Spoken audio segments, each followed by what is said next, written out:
rapaziada, Lopão SP aqui, Grupo SP Brasil. Hoje quero falar aqui do Jetta, certo? Sempre falo de muitos carros, mas hoje, excepcionalmente, falando de suspensão do Jetta 2008, 2009, 2010, que pode ser seu caso. Assista esse vídeo que você vai resolver esse barulho chato aí com muita facilidade. Dá uma olhadinha só.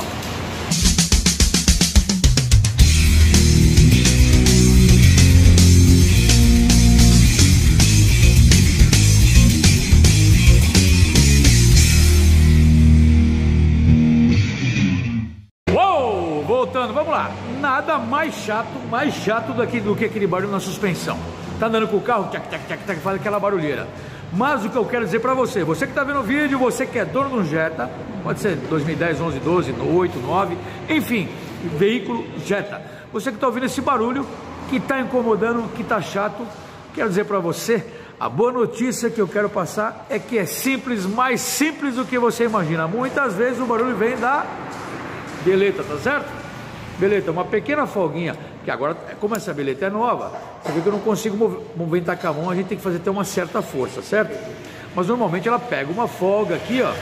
Isso aqui, essa beletinha pode fazer um barulho imenso e pode incomodar bastante. Essa é uma dica importante. Voltei, vamos lá.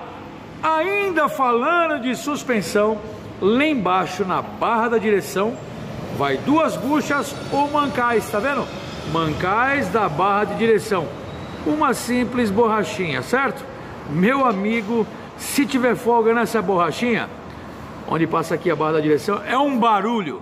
É um barulho que pode te confundir pra caramba, e dependendo de onde você levar o carro, o cara condena a sua suspensão inteira. E muitas vezes é só essa buchinha aqui, certo? Essa é uma dica, meu amigo, que vale a pena. Bucha da barra, olha só. Barulheira, é só isso aqui.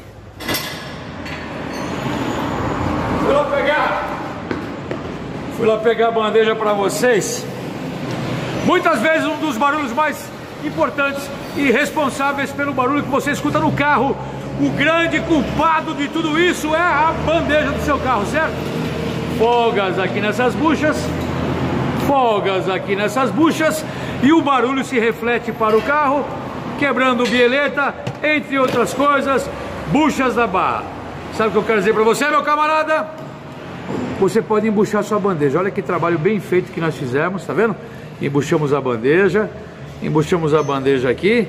Moral da história, tua bandeja é nova, fica nova de novo, e você não precisa comprar uma bandeja. Isso é absolutamente importante. Uma bandeja dessa é caríssima aqui do Jetta, certo? É muito caro, mas você pode embuchar a tua bandeja e ela fica zerada, tá bom? Olha só, essa é uma dica importante, e essa é uma dica que vai levar você a resolver todos os problemas do seu carro, tá certo? Muito obrigado a você, meu amigo. Tamo junto até o final. Você que assistiu o vídeo, quer resolver os probleminhas do seu carro, rapidinho, ó. Bandeja não precisa trocar. A gente simplesmente embucha, ela fica nova de novo e tá tudo resolvido. Você que tem um Jetta, olha só, dica importantíssima. Meus amigos, para finalizar, espero que vocês tenham gostado do vídeo. O Lopão aqui da SP agradece a todo mundo que assistiu o vídeo. A galera que tá no canal é loucão, o Lopão é loucão, mas fala a verdade, certo? Tô falando a verdade com todo mundo, são dicas importantes. Eu só tenho a agradecer, você que tá vendo o vídeo, deixa um like pro Lopão, né? Dá uma moral, Betão. Fala pra rapaziada dar uma moral pro Lopão, pô. Bom dia, galera, dá uma moral pro Lopão, que o Lopão é 10. É isso aí, muito obrigado a todos. Sejam felizes, aperte o sininho. Vamos fazer o canal crescer para informação ir longe. Muito obrigado a todos. Bom dia, galera, boa semana. É nóis, tchau.